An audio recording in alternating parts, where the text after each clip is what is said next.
Good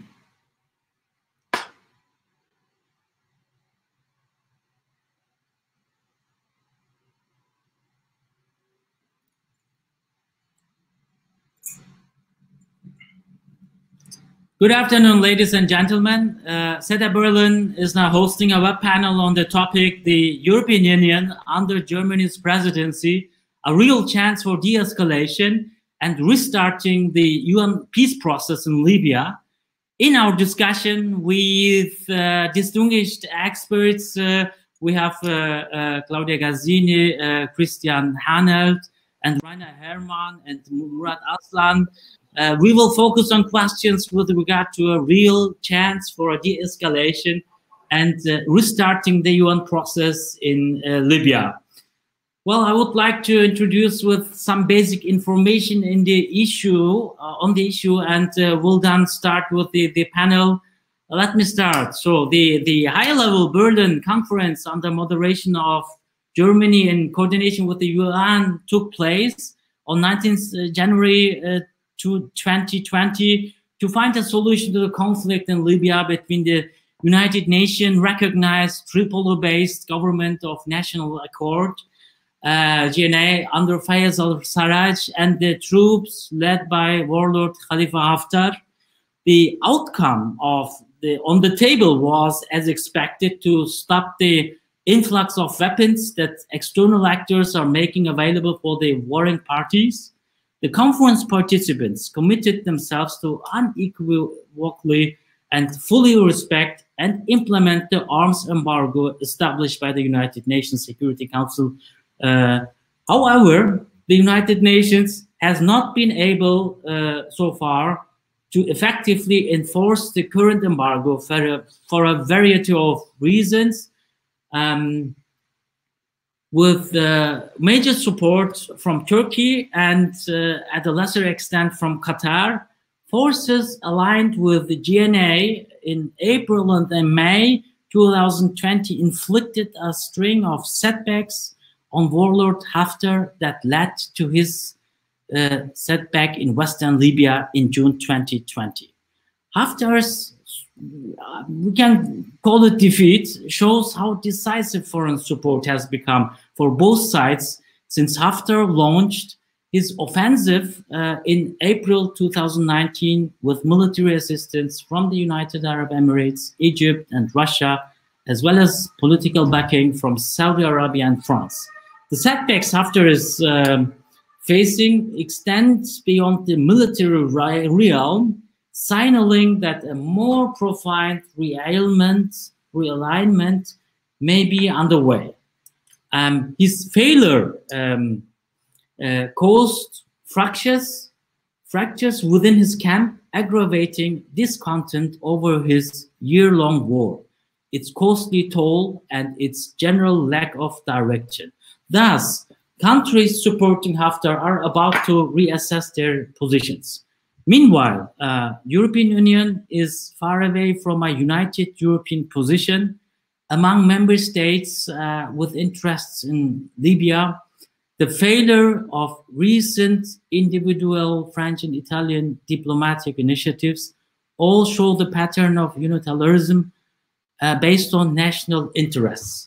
The major challenge for the German presidency of the Council will be to ensure a clear and a collective European approach by bridging divisions and competing interests among EU member states in order to have any chance to position itself as a key actor in a process from which it is being increasingly marginalized. As a consequence, the EU will further lose influence as a hesitant bystander. Well, I will start with Claudia Gazzini, and would like to introduce her to the audience, the Weber audience. Claudia Gazzini is the International Crisis Group's consulting analyst for Libya. She has covered this role since 2012. Between October 2017 and March 2018, she had a very important position. She served as policy advisor to Hassan Salameh, the special representative and head of the UN support mission in Libya. She researches and produces reports on security, politics, and economic governance of Libya, including its oil sector. She travels regularly throughout Libya. Her areas of expertise is politics, security, and economy in Libya, and her professional background is prior to joining the crisis group. Claudia worked for the Associated Press in Rome and for Reuters in Jakarta. She was Max Weber Fellow at the European University Institute in Florence and visiting fellow at the Program of African Studies at Northwestern University in Illinois, I think, IL. She did her postgraduate studies in Middle Eastern history at Princeton University and Oxford University. She speaks a lot of language. I will not count all of them. Claudia, I would like to start with you. It would make sense, I would say, to get an overview of what happened following Haftar's military launch on Tripoli in April 2019, and maybe it would be really good that you could maybe touch upon the developments on the ground in Libya in terms of politics and militarily, and of course very important the engagement of external actors, which is one of the key problems we are facing in Libya, and maybe more specific on the European countries who are part of the external actors with the diplomatic initiatives of France and Italy, which shows some kind of a unilateralism, lack of united European position, and it leads to the question, how can we organize a united European position for Libya, and what was in the media and was brought really France and Turkey in a very tensional position is how to implement such as the arms embargo decided and agreed on the Berlin conference. When I think about the Irini mission of the European Union, which is obviously also from the GNA, from Sarraj, who was criticizing it with blaming European Union, it's one-sided because it is controlling arms embargo on the maritime side, but not in the air or on the soil. So, Claudia, the floor is yours. Thank you. That's a lot of topics for 10 minutes, and I'll try to keep to stay brief. Okay. Certainly, the war in Tripoli that started in April in 2019 has gone through multiple phases and is in itself, that war, just the latest manifestation of this Libya crisis that has been going on for many more years than these last 18 months. As we all know, in April 2019, Field Marshal Haftar launched an offensive on the capital, Tripoli, in part because he believed that forces on the ground in Western Libya would pledge allegiance to him and join the Libyan National Army, in part because he thought that with the military superiority awarded to him because of international support, from the UAE, Egypt in part, but also strong political blessing from the Americans at the time, that he would manage to subdue the Tripoli-based government and essentially force it to capitulate, and therefore bring about what he and his backers hoped to achieve, which was essentially a reset of the political structure in Libya. Why was this important? Why has this always been a central pillar of his approach? Because by resetting new legitimacy on a new government, the LNA, which are the Libyan National Army, which are the forces he heads and which are backed by Arab neighbors, would therefore be part of the legitimate security structure. At the moment, they are not recognized internationally because international recognition is awarded to the GNA. So these were the drivers of what led Haftar to launch that offensive, and what pushed some of the international backers to support this. Of course, he thought, and the backers thought, that it would be a quick walk into Tripoli. That was not the case. We heard multiple times that within 24 hours, 48 hours, they would capture the capital. And instead, the war dragged on for months, for more than 15 months, with tragic effects on the population. More than 3,000 people died because of mainly aerial drone strikes in various parts of the capital, and heavy artillery fire also caused havoc. About a quarter of the city was off limits, forcing about 200,000 people out of their homes, and were essentially displaced for months on end. Certainly, by the end of 2019, we thought that the days of the Tripoli-based government were counted. I was in Tripoli in early January, and you could see that the front lines were literally 5 kilometers away from the city center. But there's no doubt that Turkey's decision to intervene and openly support the Tripoli-based government turned the tide in favor of the Tripoli-based authorities. So by March and April, it was clear that thanks to Turkish military support and the deployment of Turkish drones, also Turkish military officers that were operating on the ground, and also pro-Ankara Syrian fighters, the tide turned in the favor of the GNA. They liberated coastal cities outside Tripoli first, then an important military base called the Wutia air base in western Libya, and then eventually, by late May, first days of June, the capital itself was freed.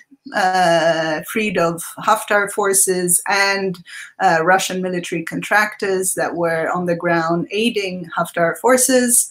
And the last outpost was Tarhuna, which had served until then as the LNA's main staging ground for Western Libya. So essentially by mid-June, we see a complete reversal of the dynamics of the war, and the GNA moved its front lines towards central Libya. And this is the situation we're in now. It's a dangerous situation because central Libya has 2 key sites: the city of Sirte on the coast and the military airbase of Jufra.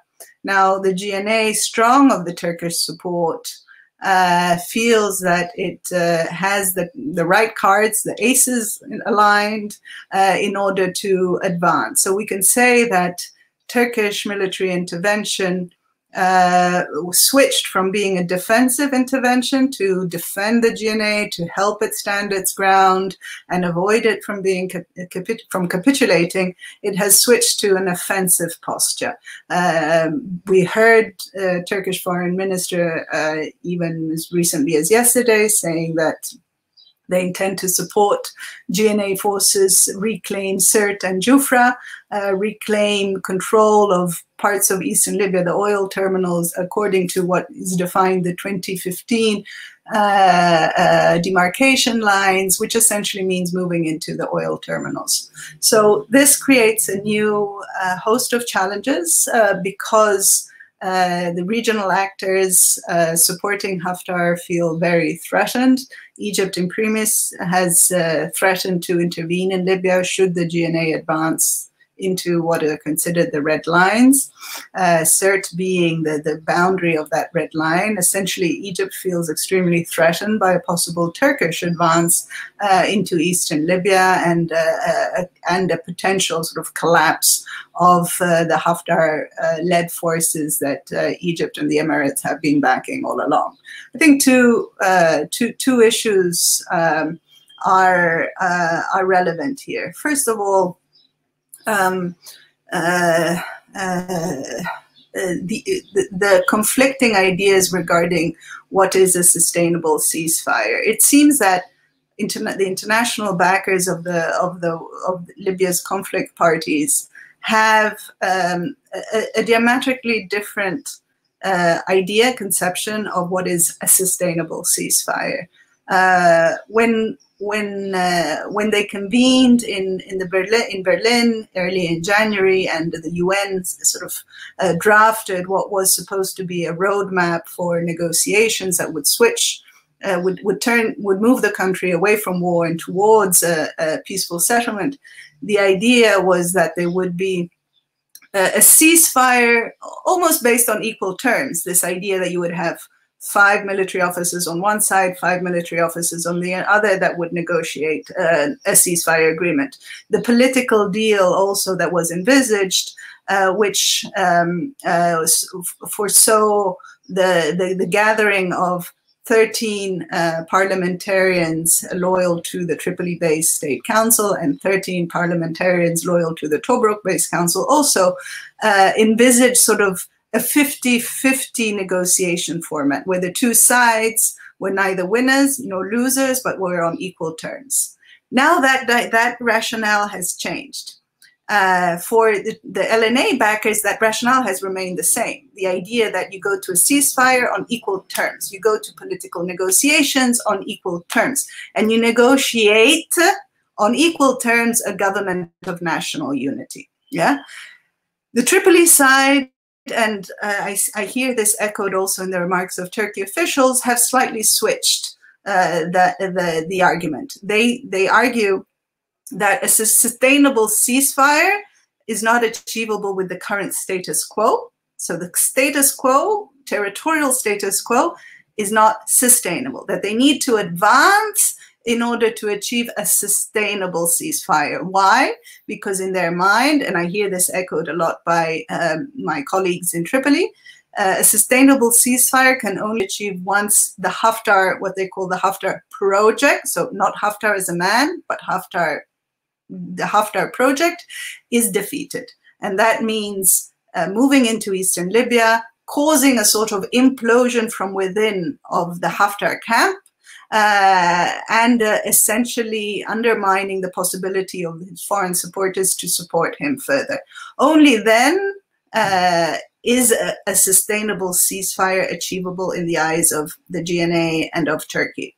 The risk, however, is that we might be seeing a face-off with Egypt that today again renewed its sort of threat to intervene should Turkey and should the GNA cross the red line of central Libya.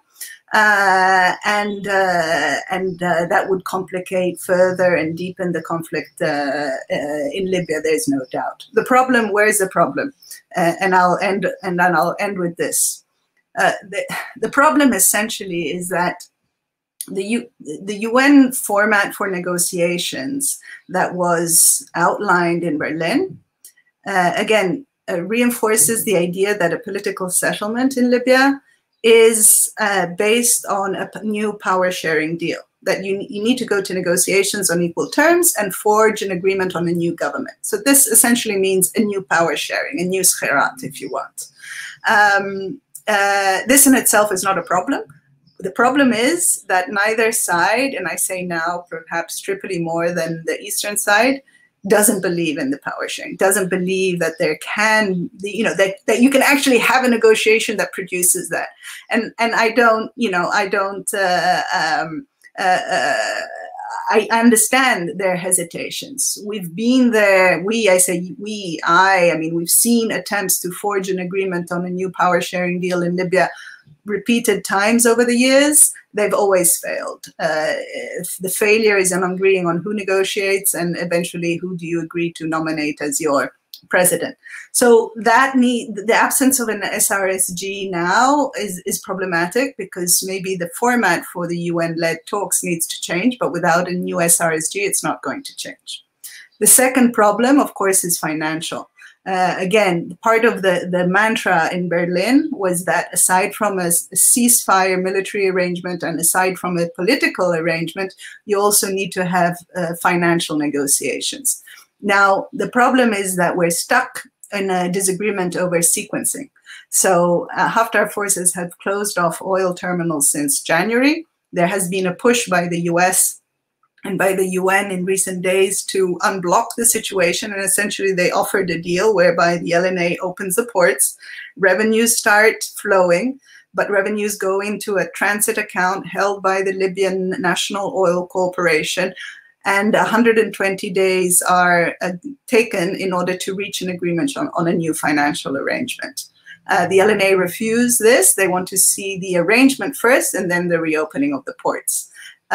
Tripoli officially hasn't refused this, but we know that inside, behind certain stakeholders that profess to support this arrangement, there are other stakeholders that object to any sort of concession to the Haftar camp, and a financial negotiation and a recognition of the financial claims made by Haftar and his camp is a concession, and they object to this. Turkey has been incredibly silent on the issue of oil revenues and the issue of accepting these negotiations that the UN and the US have been pushing, which I interpret as meaning that they don't particularly favor this.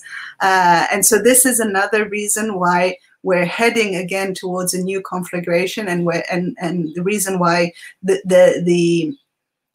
is a greater push now to use military means again to break this deadlock on a financial arrangement. So the situation is very dangerous in Libya, and maximalist positions and demands are not helping.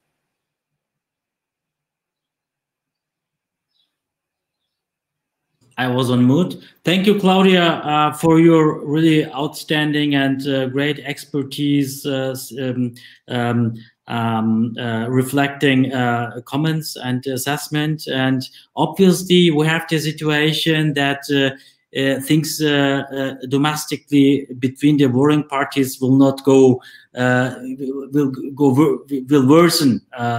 Means that due to the maximalistic positions, that there is not that much of hope that there could be a peace process starting now, since on the one side the GNA just it has the utmost goal, and I understood also from your statement that they want first have to the status quo ante before Haftar began his military conquering not only in April but previously. That's the issue, and this is something the other side won't do, especially when it comes to Jufra and Sirte. By the way, the Russians are now with their aircrafts over there, and it's a matter most probably discussion now, negotiation between Turkey and Russia on this axis. So thank you for the time being for your very interesting statement on the issues. Now I will come to Christian. Christian, before I leave the audience for you, I would like to introduce you to the audience.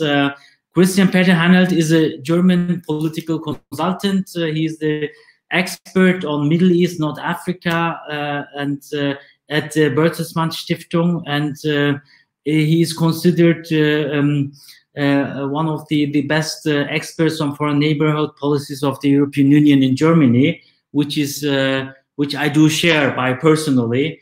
And he studied in Kiel in 1990 political science, and he studies also in Damascus Arabic. So you can talk to Claudia in Arabic, I suppose, because she speaks as well. I suppose I've read. And you had done intermezzo in the television, in the media, and by the way, you have interviewed Gaddafi, as I could see. You have to tell about us, very shortly on that. It is very interesting. And well, since '94, you are with Bertelsmann now.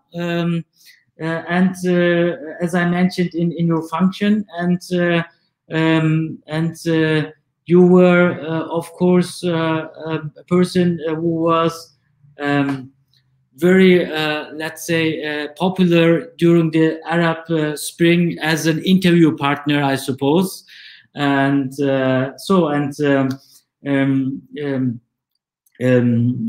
yeah, and well, that's for the time being. Let's start with you, and I would just a second would really maybe I would ask you, Christian, that you focus on the intra-European Union decision making by commenting on the position of EU member states, Germany, France, Italy, the most important ones, and how the EU institutions could ensure a united EU position under German presidency. Also, how the EU as supranational organization can deepen the coordination with the United Nations and the United States, Russia, and Turkey for sustainable ceasefire and political solution in Libya. The floor is yours, Christian. Thank you very much, Zafir, and thanks to being a guest on this panel and with all the distinguished participants. And as you have highlighted, my interview with leader Muammar al-Gaddafi in 1994 during my first visit of Libya, maybe it's quite a good starting point for a couple of ideas I may share with you. It gives us back to the roots of this country. It is an artificial country with 7 big tribes, and the Gaddafi tribe was the smallest one. And Gaddafi's tools of governance were brutality on the one hand side, and he was traveling with a big suitcase of money on the other, in order to try to assure loyalty. And the starting point of this is that I recognized during the visits to Libya that there were very weak national central institutions on the one hand, but the local administrations and communities were very strong. It was interesting that I recognized, that the mayors and the local councils in cities and villages could decide on where a school is built and a hospital is built and a road is there. So EU neighborhood policy tools, for example, that are addressing the network of mayors or local projects, because we need to know that not everywhere in Libya there is fighting going on, are targeting in the right direction. On the other hand, when I'm asked, with Europe and vis-a-vis Libya, yes, there are 3 big challenges, and one you outlined, Zafir, is the inner EU friction, especially between Italy and France, in order to fill the EU joint statements towards Libya really with life and action on the one hand. Secondly, due to the foreign interventions of Russia, the UAE, Egypt, and now also Turkey, the EU difficult relations we have with all of these 4 countries are interlinked. So all the questions, especially of the Eastern Mediterranean, Cyprus, the question of the gas pipelines and oil pipelines in the Eastern Mediterranean are now also linked with the Libyan conflict. And as Syrian mercenaries are fighting in Libya, also some form of the Syrian conflict is linked with Libya. And as Russia tries to bargain with the EU on a relief of the sanctions linked to Ukraine. That also shows the complication of EU relations with Russia. Mm-hmm. When we look into the EU internal issues, in my reading, the EU wants to have Libya as a partner country, as a good neighbor in the direct neighborhood, which is, when we listen to Claudia, what she explained to us, really far away from reality. But we need to know the objective. The EU objective is, if you want to have really a ring of friends around us, this means for Libya, as it is at the doorstep of Europe, like the High Representative Borrell said yesterday in Brussels, at our doorstep. That means for Europe really end of conflict, peace, reconstruction, strong national institutions, good governance, reconciliation, and also that Libya, because of its economic potential, is a country which can host a lot of migrant workers from Tunisia, Egypt, and other African countries, which is in favor for the development of those countries, but also in development of Europe. So, and when you, on the other hand, then see the Berlin Declaration, and I read the Berlin Declaration here before talking to us again, the roadmap towards end of conflict and peace is quite well written, taking into consideration what Claudia explained to us, that there is for the time being not a joint will of sharing power.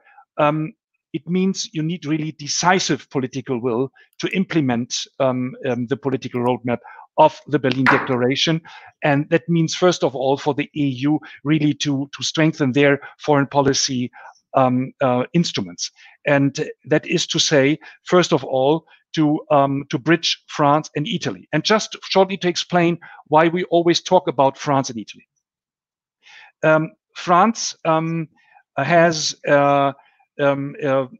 oil interests through its total company with East Libya, but especially through its security relations with the United Arab Emirates. It is linked more to the Haftar side of East Libya, and the strong, let me say, conflict between Paris and Ankara has a lot to do with the Turkish invasion in northeast Syria, where French special troops were located. So that is part of the friction between France and Turkey. And let me say, the stake of France in the diplomatic course is higher than Italy, because France is part of the E3 diplomatic format, and France is a permanent member of the UN Security Council. Italy, which has a colonial history in Libya, is concentrating also on West Libya because most of the refugees are starting in at the beaches of West Libya, going to the direction of Italy. And in the last 48 hours, I learned that even 800 refugees and migrants reached Lampedusa from Western Libya. While the National Oil Company of Libya restarted its production, Italy has been engaged with Eni, its oil company, to restore relations. And the EU maritime activity in the Mediterranean, IRINI, is located with its headquarters in Italy.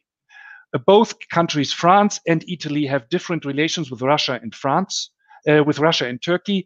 Of course, all of them are still behind the sanctions the EU has implemented against Russia because of the illegal annexation of the Crimea Island.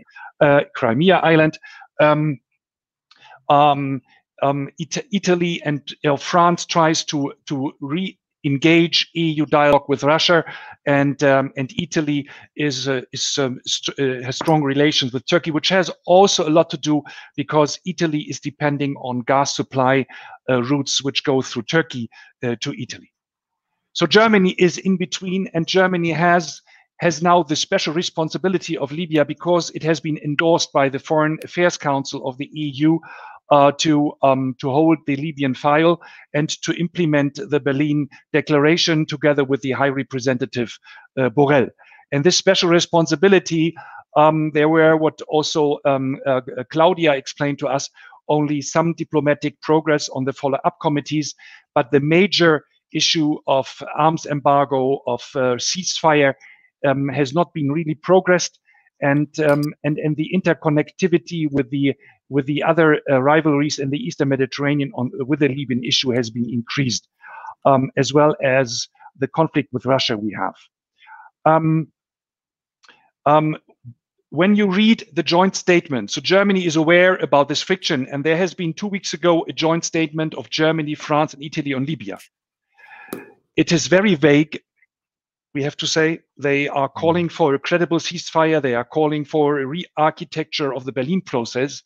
And here you see it's very vague that there is really the first task of the German or the trio presidency. Germany is heading or leading the EU together with Portugal and Slovenia in order to have a roadmap of the priorities until December 2021.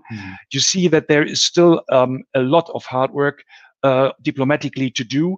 And in order to put this in a frame for our participants to know is foreign policy of the EU is on top 6 of the German, Portuguese, Slovenian agenda of the presidency.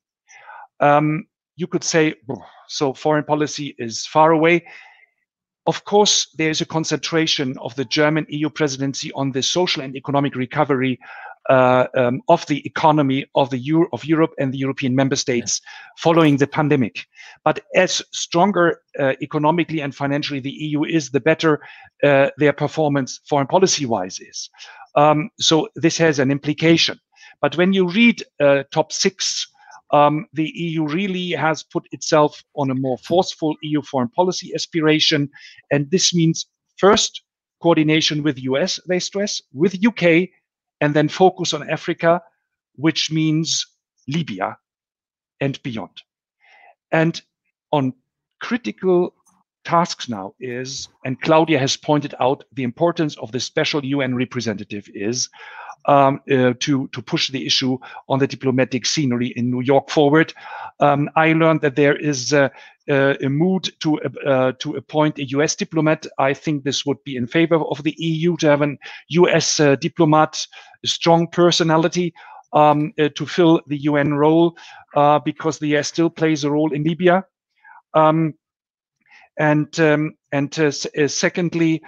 Secondly, to refocus the relations with Russia and Turkey.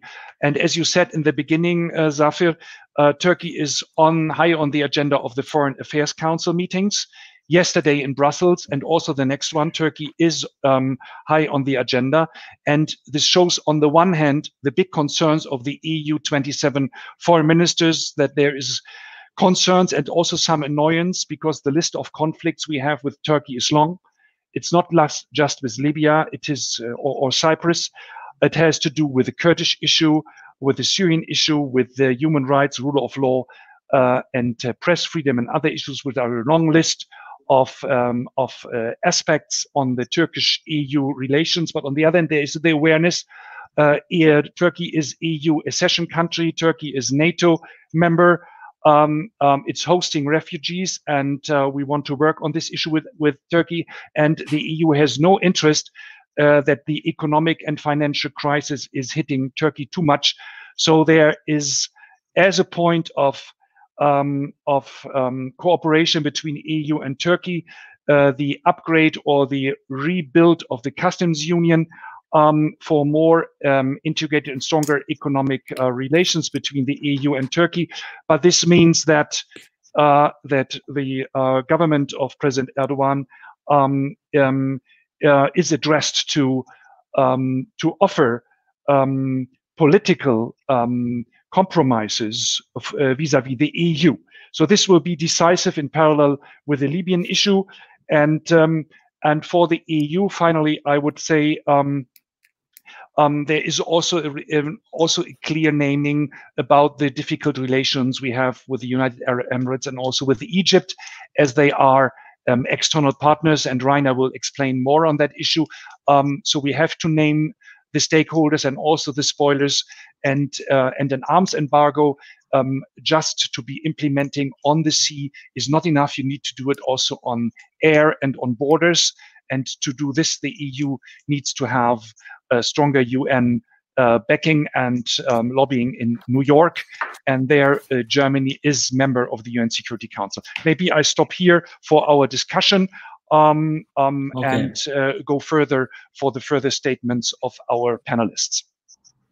Well, thank you, Christian. It was quite interesting to see the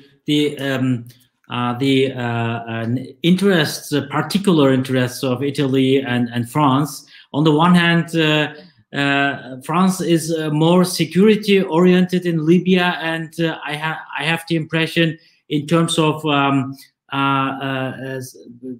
cracking down jihadists, etc. And Italy is more concerned about the refugee, migrant refugee coming via the ruling area of the GNA towards Italy. So this is quite interesting. Okay. This is also an issue. You are right, Safir. But France is also suffering from illegal migration because you know the Italian. I was in Sicily, and I have been witnessing how weak the local administration is in order to handle the influx of migrants and refugees. Yes, and if there were more EU support on the ground for the communities in southern Italy, the welcome and the integration and the further education of migrants and refugees coming from Libya could be implemented, and if the institutions in Italy are weak, you know, people illegally move from Italy then to France or further north. So it is no wonder that the EU migration and internal policy also need to have a more balanced and a more transparent EU common asylum system.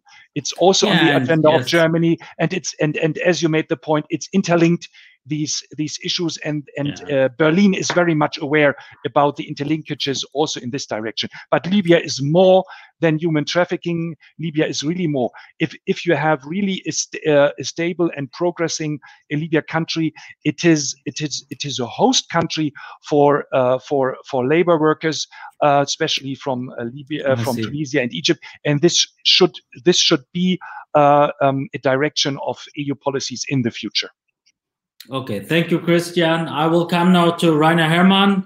I'm gonna introduce him. He is a German Islamic scholar and journalist, and he studied economics from the third semester on also Islamic studies, Arabic, Persian, Turkish at the University of Freiburg in Breisgau.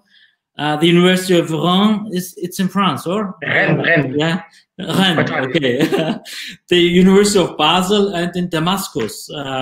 In Freiburg, he passed the examination for a diploma in economics and was awarded a doctorate in 1989 under Werner with a thesis about Muhammad Kurd Ali and modern Syrian intellectual history.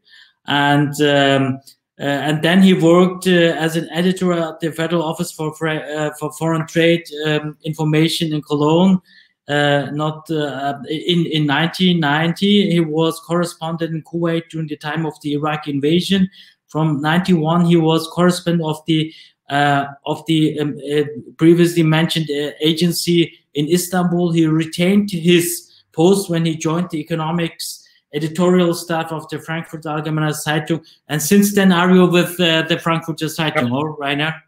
Okay, let's keep it short here. And I have the impression another very distinguished guest speaker we have here. It's a very interesting, very good team so far from my point of view. Well. As discussed previously, due to your profound expertise on the Arab countries, we would like to, or I would like to ask you to explain us about the agenda of the countries in Libya, such as the UAE, Saudi Arabia, and Egypt, and how the European Union, maybe there can you build a bridge, can include these countries not only rhetorically but effectively into the peace process. Well, and since you are very engaged in Turkey and just are now participating our webinar from Antalya in Turkey, we would like to hear also some comments from you about Turkey's engagement in Libya. The floor is yours, Reiner. Well, thank you very much, Zafir. Thank you for inviting me, and thank you for the chance to be on this great panel. Well, I've lived in Abu Dhabi for 4 years, and I'm traveling to the UAE since 30 years. So that's the basis of what I'm talking about. Zafir, the short answer is the UAE and Saudi Arabia are paying the checks, and Egypt is doing the dirty work. The long answer is for the following. I start with the UAE. The second most important country in the Arab world, by asking 3 questions. First of all, how are the UAE run? Well, there are some fundamentals. It's a federation of 7 emirates. Abu Dhabi is the biggest, the richest, 6% of global oil reserves, and it's a political heavyweight. The power is in the hands of 5 of 19 sons of late Sheikh Zayed, and led by Crown Prince Mohammed bin Zayed, who is a military pilot. We have to keep in mind that's trained in the UK. Second question, what drives Mohammed bin Zayed? He's driven by 2 obsessions. The first one is Iran. Iran is seen as a military threat, occupying 3 UAE islands. And the second one, Ikhwan, the Muslim Brotherhood, seen as an internal threat because the Ikhwan have an ideology which are seen as an alternative to the legitimacy of the ruling family there, undermining their rule. And to fight all these 2 threats, Mohammed bin Zayed, the military pilot, started to build up military, high-tech military. He bought high-tech, sophisticated weapons from the US, from France, from UK, and he brought in France, UK, and the US, offering them military bases.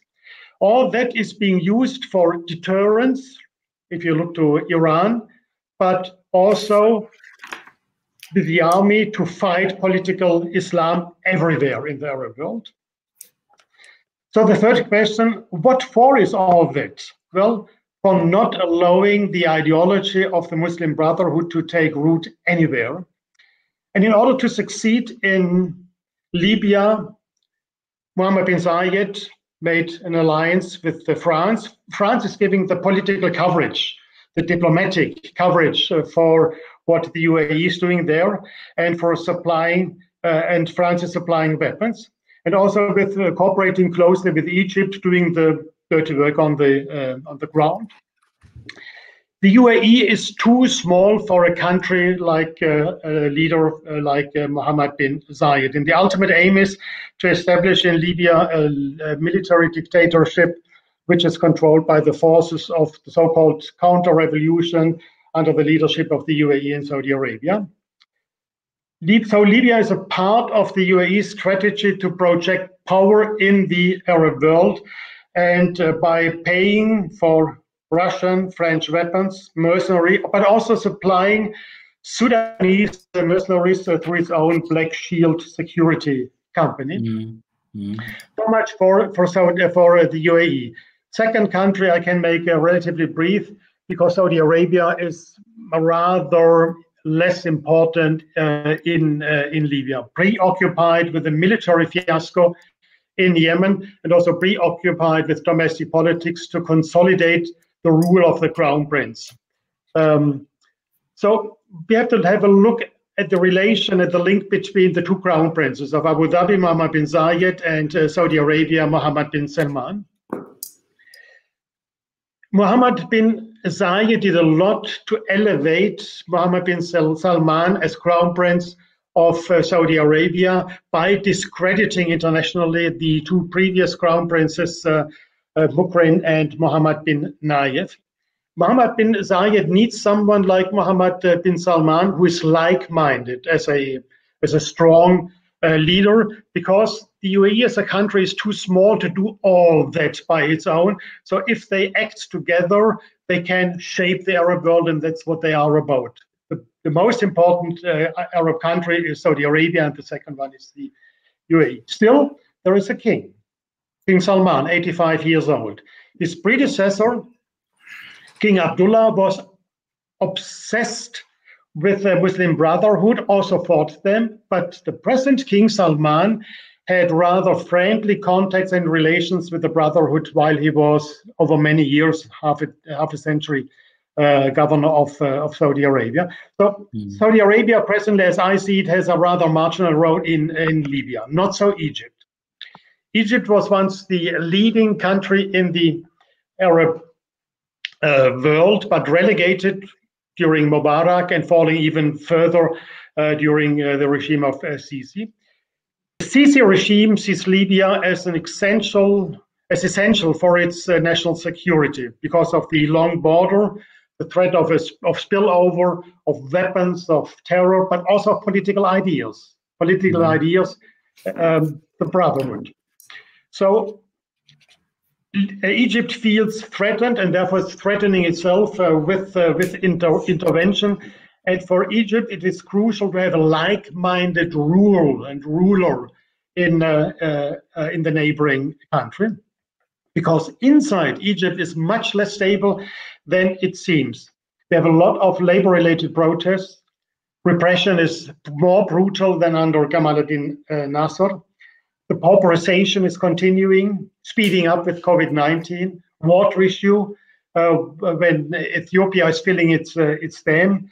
And also there is little confidence between the pillars of power, between the military on one hand and state security, Amnadola, and the Mukhabarat, the intelligence on the other side. So if the situation inside is relatively fragile, you need a neighbor that is stable, that is strong, that suits your interests, in order to send back, for example, 2 million Egyptian labor, in order to have contracts there for the reconstruction of Libya. So the dirty work is to send in weapons, to do all the logistics, to do the training, and in exchange they get the checks from the UAE and Saudi Arabia, which are vital for the survival of the regime. How to bring them to the negotiation table?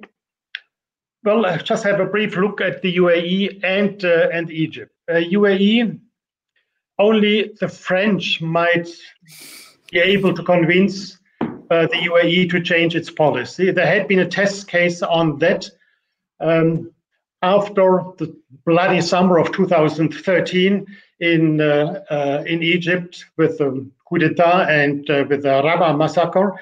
The UAE approached the French, let's do something similar in Tunisia, because we also have to get rid of the Brotherhood there. And the French rejected outrightly. They argued, we need Tunisia as a success story, and we are afraid of a spillover there to neighboring countries such as Algeria. So in the end, the UAE accepted that the Brotherhood became a part of the political system in Tunisia.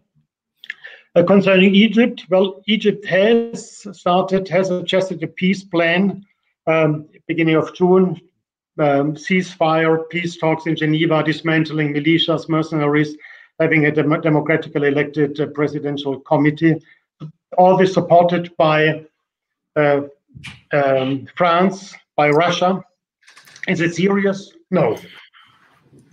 Because it's a project to win time and to save warlord Haftar. I think the litmus test for the seriousness in Libya is to give up the warlord and to give priority to a civilian solution. However, you need to give Egypt something to hand in, to give its hand to a compromise.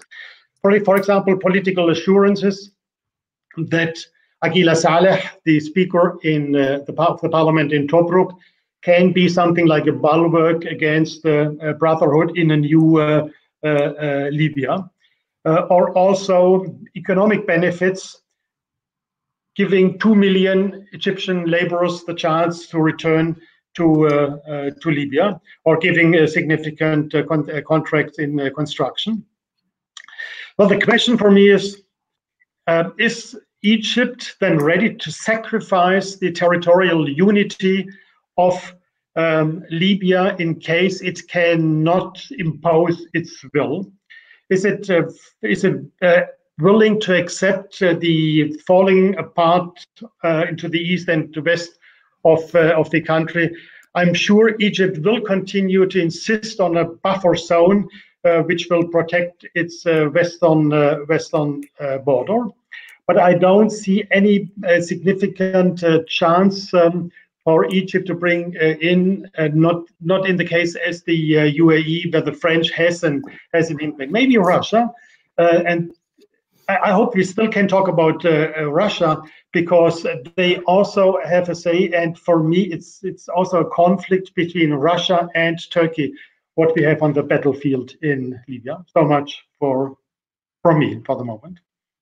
Thank you, Reiner. I mean, it was for me very interesting to see the specific agendas and interests of the countries in the on the Arab sides, and I didn't know that the French and they could convince that they support Tunisia, the moderate Brotherhood.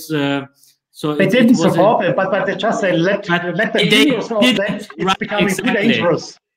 It's kind of a support not to intervene and to crack down them. You know, it's kind of But you're right, and well, I mean, you are totally right. We have to discuss also about Russia. Maybe Murat Aslan, he is also very familiar with the Russian role. He can tell us something, but let me first explain something or introduce him as well. Murat Aslan graduated from the War College on the field of management in 1991. He assumed varying tasks and appointments in Turkish armed forces. He attended and graduated from master's program and 2010 and PhD program 2017 in the International Relations Department of the Middle Eastern Technical University. He preferred to be retired in February from the military service, I suppose, to be involved in academic studies. He is accepted to the position of assistant professor in Hasan Kalyoncu University in Gaziantep after he gave lectures in Başkent and Hasan Kalyoncu universities. He focused on power, intelligence, and propaganda conceptualizations and practices in the field of defense and security studies. It's gonna work, you know. It will help us. So in the discussion regarding the Libyan conflict, he's currently teaching in Hasan Kalyoncu University and is researcher in security studies directorate of SETA. So Murat, that's how I introduced you. And well, as I mentioned, maybe I had initially the idea that you explain us a little bit more about motivation agenda of Turkey in Libya, and as a matter of fact, not only Libya itself is at stake in Turkish foreign policy, but also geopolitics in Eastern Mediterranean Sea is paramount, which is linked, of course, also somehow with the with the agreements with the Libyan government. And well, and in that context, would be also good to if you could touch upon on the specifics on the economic impact, geopolitical impact of the bilateral agreements between Turkey and GNA. And as Reiner just raised up the issue, maybe could you also tell us about the Russian policy, strategy, and agenda in Libya? I know it's a lot of a bunch of topics, as it was with Claudia's as well, but please try to work it out. Thank you. Thank you, Zafer. Actually, I was introduced to Libyan issue 2.5 years ago.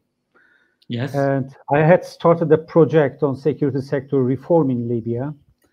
And they purposely selected me because first, I was a former soldier. Second thing, somebody who doesn't have any bias towards any party in Libya had to, design a structure and propose it. And I did it. We had conducted 30 workshops with many Libyans, distinguished Libyans, who were expert in security field. And in Libya or in Turkey? Some in of them Libya? are in Libya, some of them are in Tunis, and mostly they were in Ankara. We invited them and they honored us. And we concluded it. We suggested a report on how we can conduct security sector reform in Libya. But right after concluding the report, we witnessed the attack of Haftar to Tripoli on 9th of April 2019. Well, we had to freeze the overall project for a while. That's right. And I studied politics apart from security sector afterwards.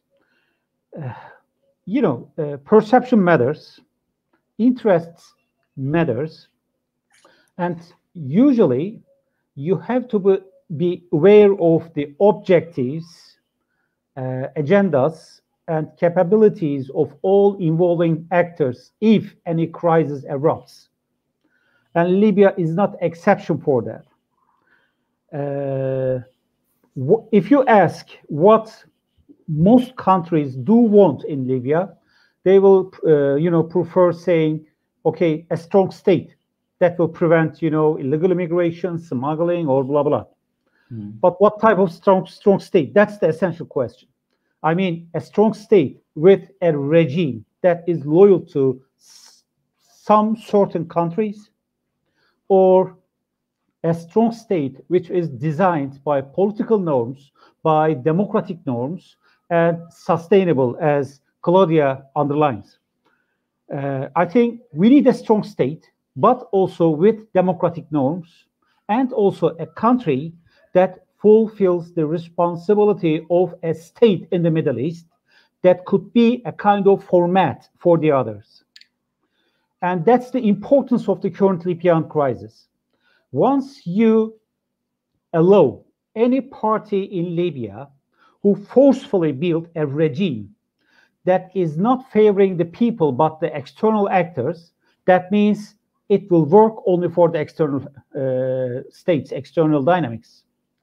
But if you build a country which addresses the problems, real problems of the country, and assumes responsibility pending to democratic norms, that means it will provide safety, security, and welfare, prosperity for the Libyan people. Okay, that's ideal, but let's go to the facts then. The first issue, if you are asking Turkish position for Libya, the first issue we have to deal is Eastern Mediterranean Sea. What I believe is that France, Greece, Russia, even the United States or European Union in general are all, concerned for Libya, for the problems, future problems in Eastern Mediterranean Sea. You should take out first energy politics in the region, and now we can understand why all these countries are in Libya. On the other hand, if you take energy politics by itself, it's not adequate. We have to be aware of the social, political dynamics. Let's go to, for instance, social dynamics. Libya, as Christian underlined, has a social system based on tribes. And some portion of these tribes are living in Egypt. If you go to the southern part, Tabus and Tuaregs, they are divided between Libya and Chad or Niger. If you go to the west, mainly southwest of Libya, you can easily observe the interlinkage of Algerians with Libyans over there. And please be aware that there is no clearly demarcated borderline at the south of Libya. That means it's a potential crisis maybe in future. So if there's a intertwined social structure along the borders, then the problems can easily be exaggerated and shaped for the benefits of the external actors. Let me give you an example for that. The basic and the most important feature of Libya is its status of being a gate for Africa. Then you can understand why France is so aggressive. Because once Libya is lost, that means France will depend on Algeria's initiative to reach, Western Africa, Central Africa. If you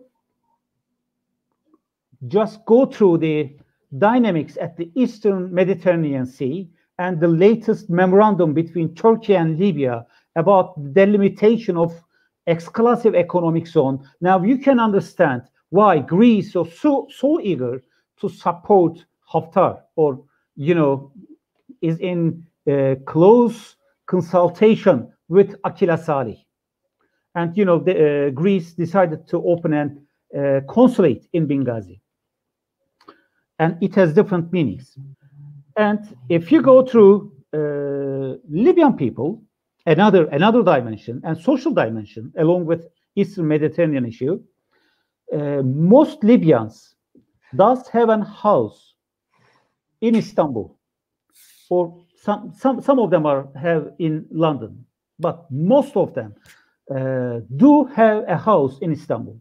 That means there is a bridge between Misrata, Tripoli, and also Benghazi with Turkey, and they are just in close communication. That's the social aspect of Turkish involvement.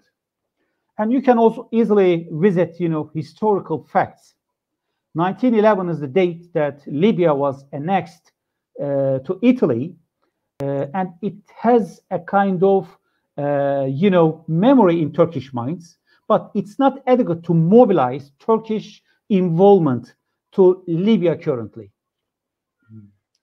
Let's go to, geopolitics. Okay.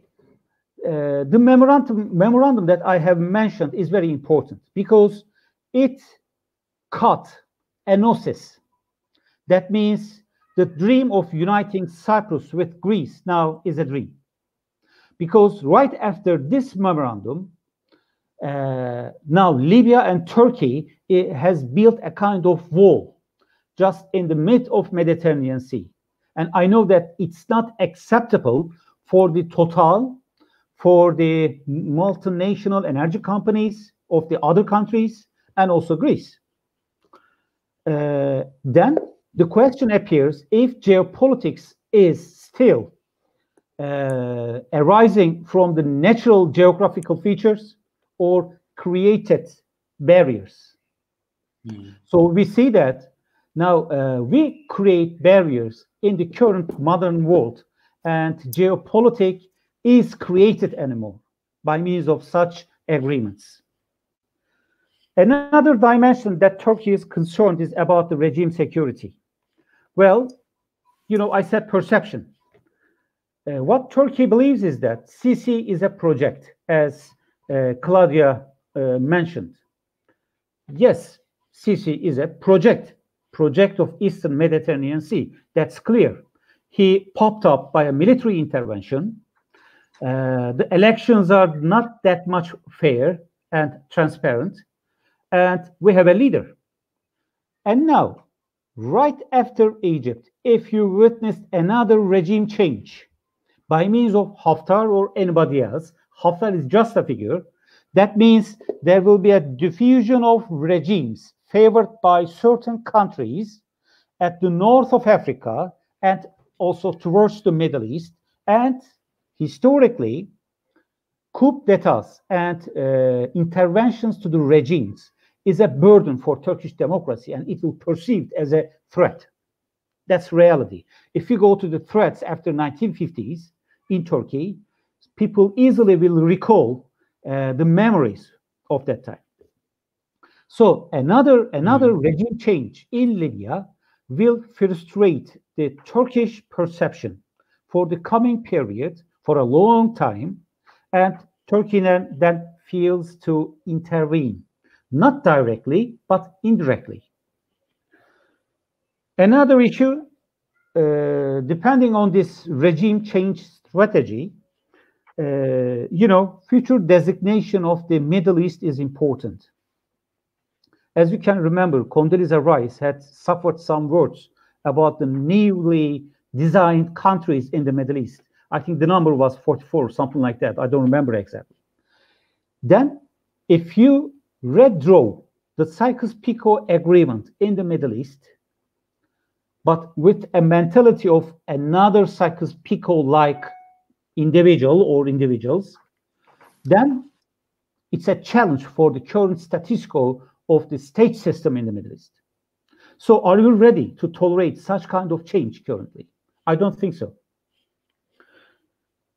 And let's focus on a bit to Libya. What was the picture when Haftar attacked Tripoli? The first issue, and it's a reality. If you once attack initially, that means you're aggressor. And Haftar attacked. Second thing, if you go through the picture in Libya regarding constitution making and political process, there was a kind of road achieved because they were discussing a constitution, drafting a constitution for many years, and they had agreed on it for a referendum. And as you remember, there was a meeting in Dubai with Serraj and Haftar, and later then Haftar suddenly popped up and attacked.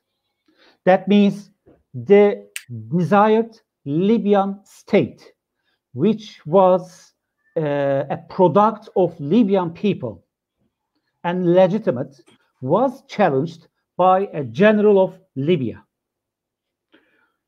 So another issue, political progress.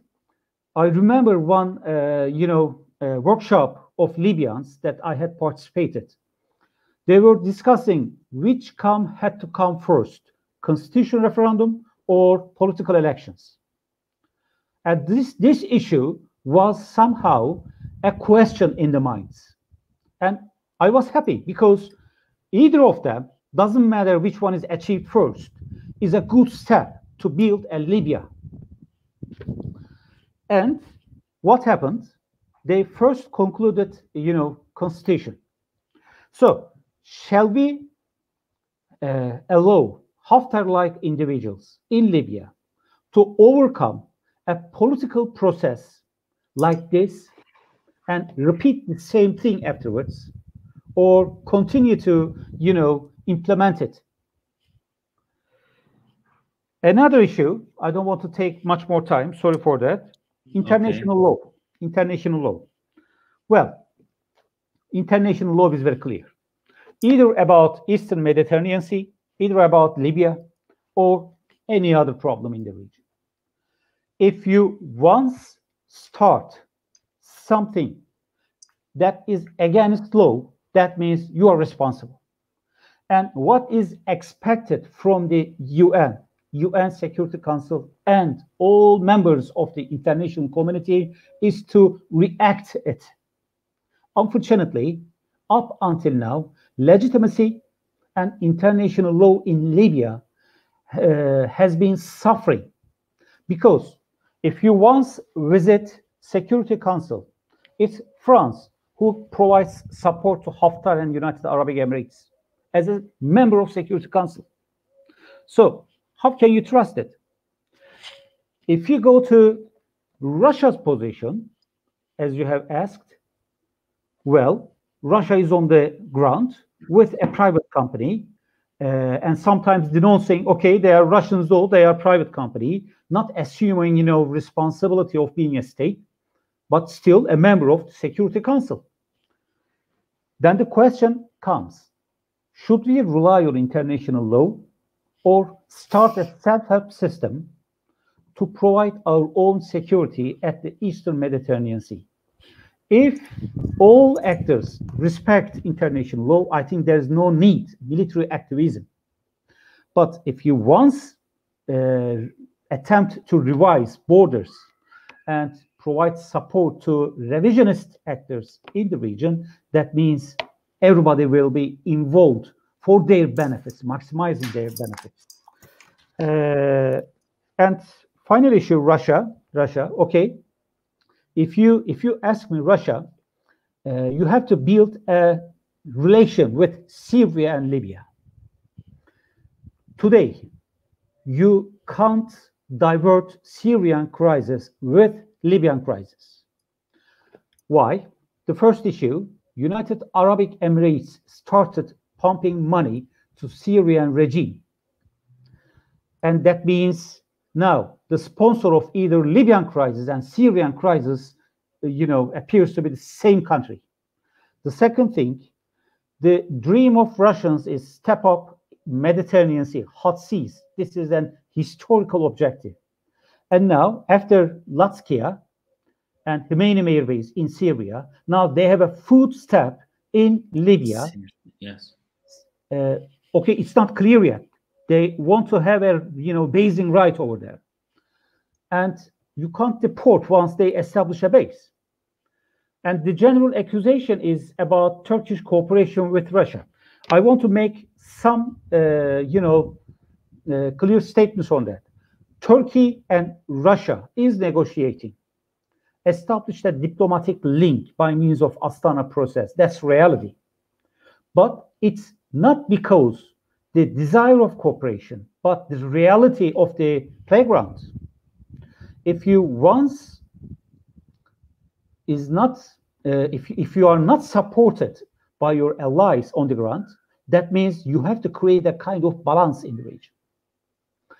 And when the United States started to support PKK at the east of Euphrates River, then what should Turkey do? Must build a kind of balanced system in Syria. And now in Libya, Turkey attempts to do the same thing. Yesterday, Putin and Erdogan had a phone call and they discussed it. But that doesn't mean cooperation. That is the requirement of being an actor in a crisis. Otherwise, the conflict will escalate and escalate, and you can't control it. Because to the final extent, the capacity of the country will determine to what extent it will act on the ground. And Turkey is well aware of her capacities. Okay, thank you. Thank you, Murat. Just a short question, please. Short answer. What will happen in Jufra and Sirte? Okay. Will the Russians, Turks, will they agree on? Will came to a conclusion, an agreement? What will happen? What is your assessment? The importance of Sirte and Jufra is that it's a shield for the oil crescent. Oil Crescent provides 60% of the oil revenue of Libyan central bank. And apart from this area, as you know, Sharara and Fil oil fields provide 40% of the oil revenue. Now, both of them are under the control of the Russian mercenaries along with Haftar's forces. If you once accept this status quo, that means Tripoli will be dependent on the money that will be allowed by Haftar, and vice versa, because central bank will receive the money and will transfer it to Haftar. So if you once accept that status quo, that means there is no solution. We should expect another crisis in the coming year. I believe that Sirte and Jufra issue will be somehow solved, not by political means, but militarily. Otherwise, Tripoli government will evaporate. There will be no political process, and Haftar will be more eager to attack to the other parts of Libya. Okay, thank you, Murat. It was really very compassing the situation over there from the as Turkey as actor to see there what's going on, and also the counterbalancing or cooperation cooperation due to the realities on the ground between Russia and Turkey is quite interesting to listen to that. So we have we close the first part, and just I would like to, I think since we have no urgent questions, I will close with a short question for each of you, and we'll have a conclusional statement, and then we'll close our webinar. Claudia, you are still online? Yes, or? I'm here. Hi, Claudia. Hi. Look, I just want to ask you a short last question. I'm really interested in your experience during your time as a policy advisor to Mr. Salame. Can you tell us something, nothing secret, but some interesting aspects of it? I think UN envoys and officials in their positions yes. have their patience strongly tested when they landed. I've met all of them over the years since 2012, and there's a general tendency to arrive and think that you will make a difference for the better. You will persuade the actors to write a peace deal, or change the path of Libya into democracy and so on, and they all leave in a much worse situation than when they arrive. I've seen various formats for negotiations all fail one after another, and I do not envy whoever will be the next envoy. The lesson learned is arrive with modest expectations and try to build up from there. But it is a bucket full of problems internally and externally, and with the UN and with the UN bureaucracy, internal UN bureaucracy as well. Yeah, great, interesting, very to hear it from you. But he was really, in a way, very disappointed, or so not being able to reach progress there, to progress on the issue, and when always he tries something, after was starting to with attacking, etc., and vice versa. It's, yes, it becomes personal. Yeah, exactly, as you mentioned. Thank you so much. Well, and I'm gonna ask the next one, Christian. Coming back to your statement, I mean, what would be very curious for me is what do you see a light at the end of the tunnel when it comes to Germany's role in coordinating a united position within the European Union towards Libya?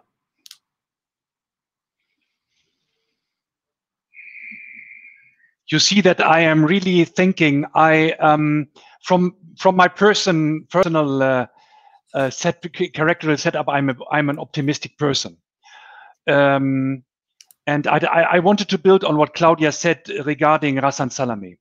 I think the importance of UN envoy Ghassan Salamé was that he has been acting in Syria on the ground, and he has been talking to all stakeholders on the ground.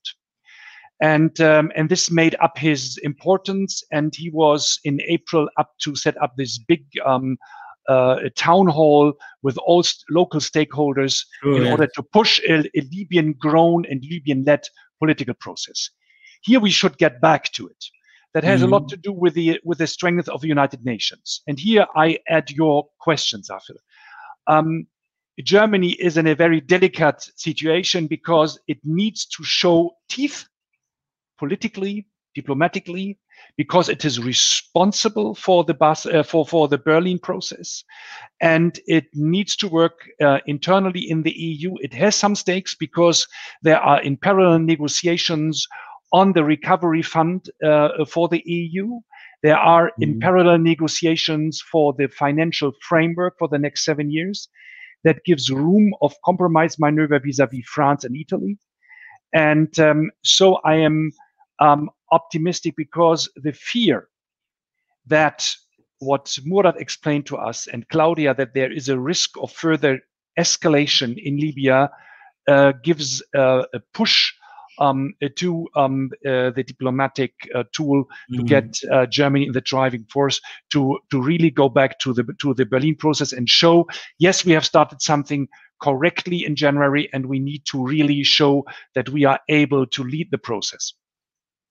Okay, thank you, Christian. I will go to Reiner. Reiner, so there you are. Who is gonna say UAE, stop it, and don't make your own agenda coming and turmoiling everything over there? What is your opinion? How to deal with the United Arab Emirates? To discipline they will be very difficult to stop. They have a lot of money, and they have a political agenda. They have a political will, and they don't behave always as the Saudis want to. For example, in Yemen, they separated. Yes. Yes. The UAE sometimes is in a country involved in military burn, sometimes diplomatically, but they have really they are the second most important country. We are a power. Until now, we only saw Dubai. Well, Dubai became a trademark, but was taken over then by Abu Dhabi. And Mohammed bin Zayed really changed the agenda of the UAE, because late Sheikh Zayed was rather a person like Atatürk, saying peace at home, peace in the world. And so, well, he did not interfere somewhere else. But this Crown Prince Mohammed bin Zayed, well, wants to change the Arab world according to his own wishes. And when we look to the Arab, well, when we want to solve the Libyan question, we have to see that this is interconnected into what we observe in the Arab world. We have in the Arab world stable states, we have failed states, we have failing states that are not as stable as look like. And these few very stable states, they take the opportunity they have in the vacuum, and they rather accept a frozen conflict than to surrender to Turkey. And therefore, without having a in Ankara and Abu Dhabi, it will be very difficult to contain the UAE appetite for more power in the region. Okay, I see. Well, then I would say we had the webinar with the title "The European Union under Germany's Presidency: A Real Chance for De-escalation, Restarting the UN Peace Process in Libya." Hope is still there, but we have to be realistic that for in the foreseeable time that there will be not a push from the European Union to